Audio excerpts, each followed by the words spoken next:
큰 시련 앞에서 우리는 이 시대의 병고와 말들, 자산, 인맥, 직장, 명예를 비롯한 인간의 자원들을 의지하게 됩니다. 그러나 그때 우리의 마음은 늘 불안하고 초조하죠. 하지만 어려움 속에서도 주 안에 있으면 평안하고 안전합니다. 시편 20편의 시인은 큰 전투를 앞두고 군사력을 기대하지 않고 오직 하나님만을 예배하며 보호와 도움을 간구합니다. 역대하 20장에서 여호사밧 왕은 모압, 암몬, 아람의 침공 앞에서 두려워합니다. 그러나 그는 시편 20편처럼 전쟁에 앞서 모든 백성을 모아 하나님을 예배하게 하죠. 그리고 전쟁이 시작된 이후 여호사밧과 군대들은 여호와의 이름을 부름으로써 승리를 확신하며 찬송의 퍼레이드를 펼칩니다. 이때 하나님은 전쟁은 하나님께 속한 것이기 때문에 그들을 직접 물리치실 것이라고 말씀하시죠. 역대하 21장에서 23장입니다. 21장에서 여호람은 북이스라엘의 악한 왕 아합과 이세벨의 딸 아달랴와 혼인하였고 이로 인해 바알의 우상 숭배 신앙이 남유다에 퍼지게 됩니다. 이때 엘리야가 여호람에게 하나님의 심판을 경고하지만 그는 돌이키지 않아 주변국들의 침공을 받게 되었고 결국 창자가 빠져나와 죽게 됩니다. 22장은 여호람의 아들 아하시아의 통치를 소개하는데 그는 22세의 왕이 되지만 어머니 아달랴의 꾀임으로 악행을 일삼다가 1년이 채 못 되어 예후에게 죽임을 당합니다. 23장은 아들이 죽은 후 유다의 왕족을 살해하고 정권을 장악하여 통치하는 아달랴를 소개하며 그녀의 악행에 대항하여 하나님과 백성 사이의 언약을 되새기게 하고 율법을 중심으로 성전과 국가를 개혁하며 모든 바알 우상들을 타파하고 척결해 나가는 여호야다의 열심과 요아스의 왕 즉위 이야기를 담아냅니다. 이제 우리 함께 시편 20편과 역대하 20장부터 23장 말씀을 읽겠습니다.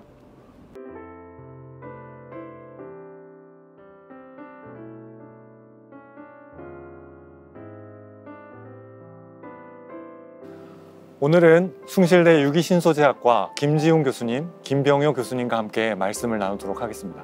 두 분 환영합니다. 역대 한은 하나님께서 출애굽한 이스라엘 백성과 맺은 조건적인 시내산 언약을 능가하는 다윗과 맺은 영원한 언약에 방점을 둡니다. 오늘의 첫 번째 키워드는 언약의 기도입니다. 북이스라엘의 아합과 동맹을 맺었다가 아람에게 대패하였던 남유다의 여호사밧 왕은 모압과 암몬의 공격을 받습니다. 그런데 이미 국력은 약해져서 풍전등화의 위기에 놓입니다. 이때 여호사밧은 국가의 위기 앞에서 솔로몬이 성전 낙성식 때 응답받은 언약의 약속을 붙들며 기도합니다.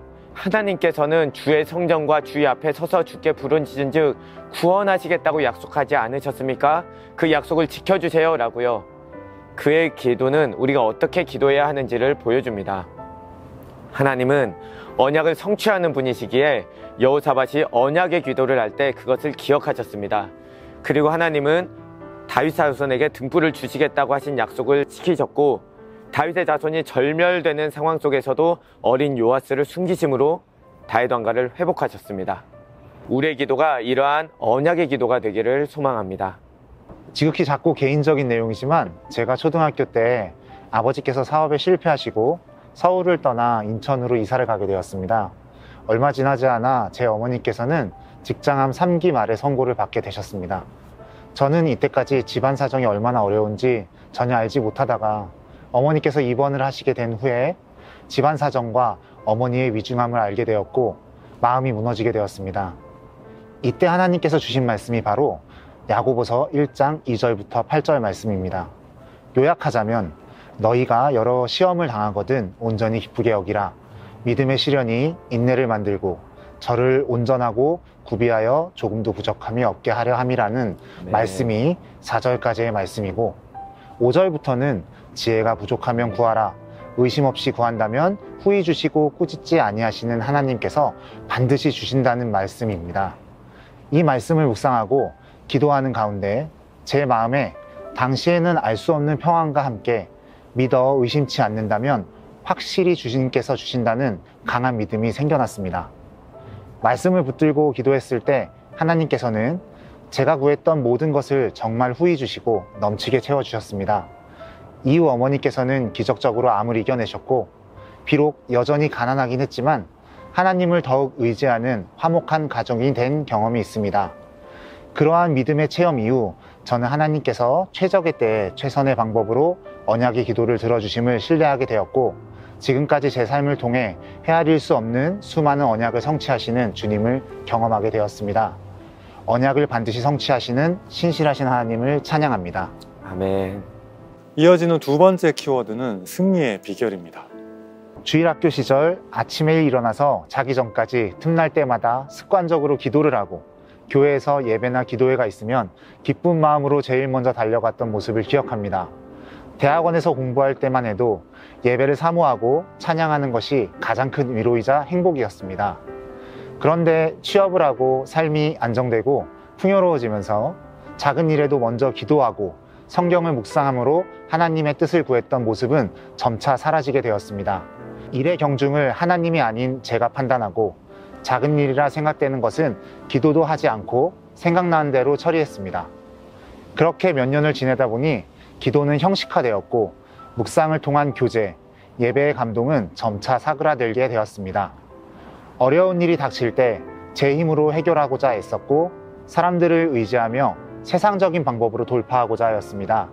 그러나 그때마다 자주 지쳤고 압박감에 사로잡혀 평안하지 못했던 것 같습니다.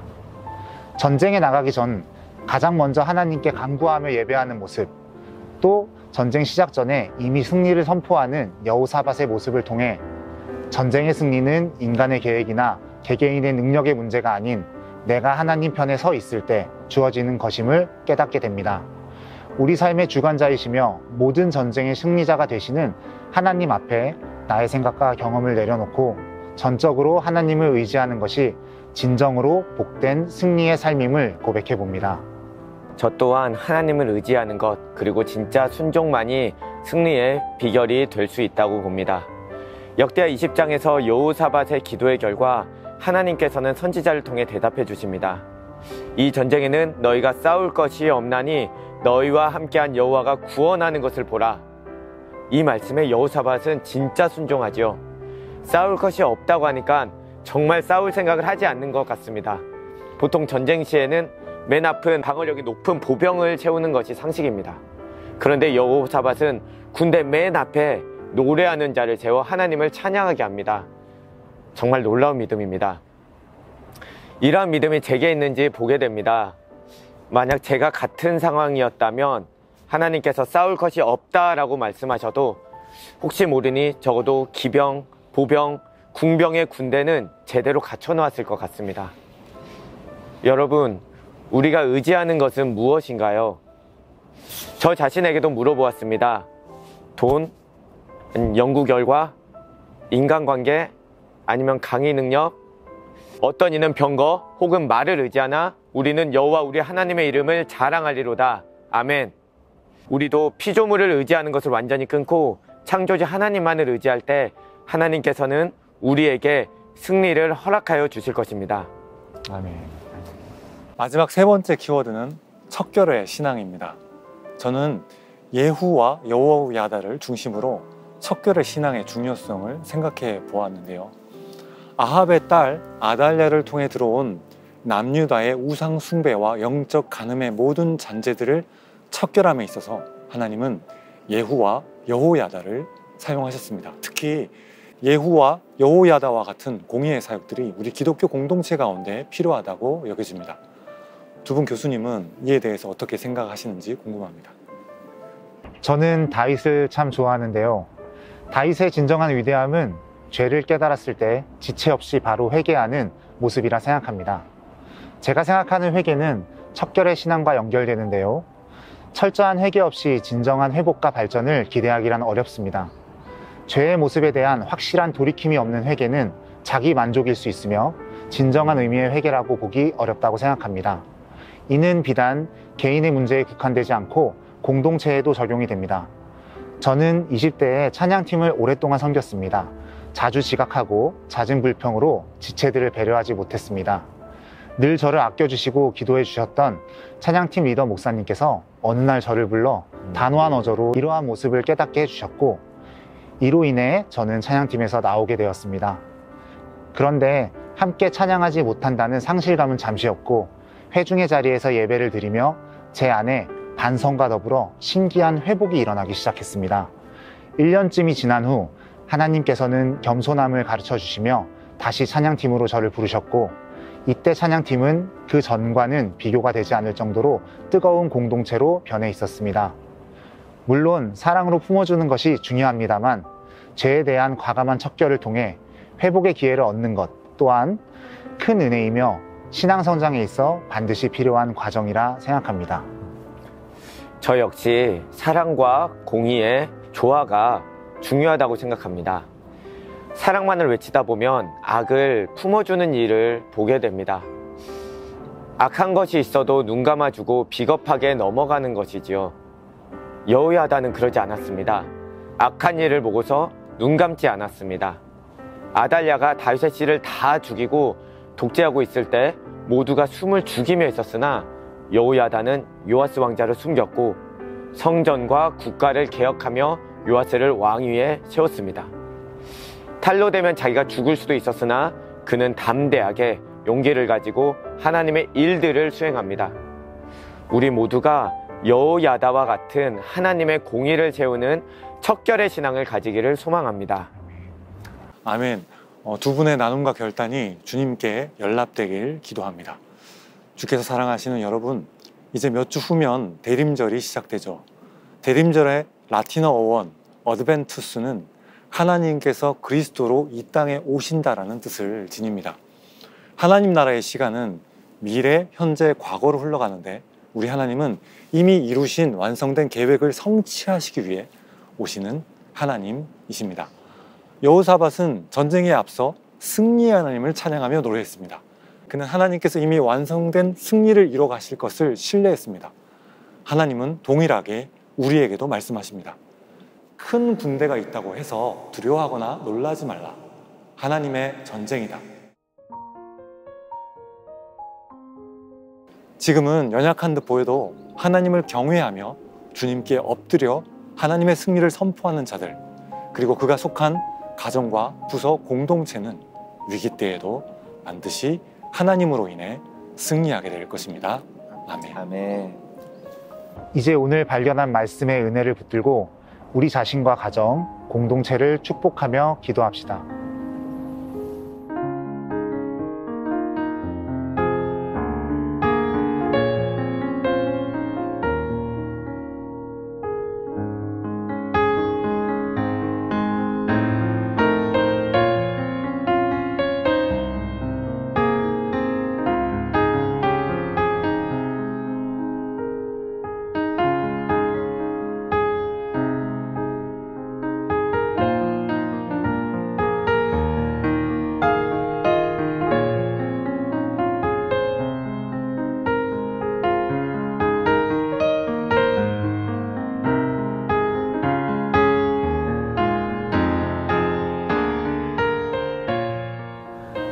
주께서는 신실하시니 여러분을 강하게 하시고 악한 자로부터 보호해 주실 것입니다.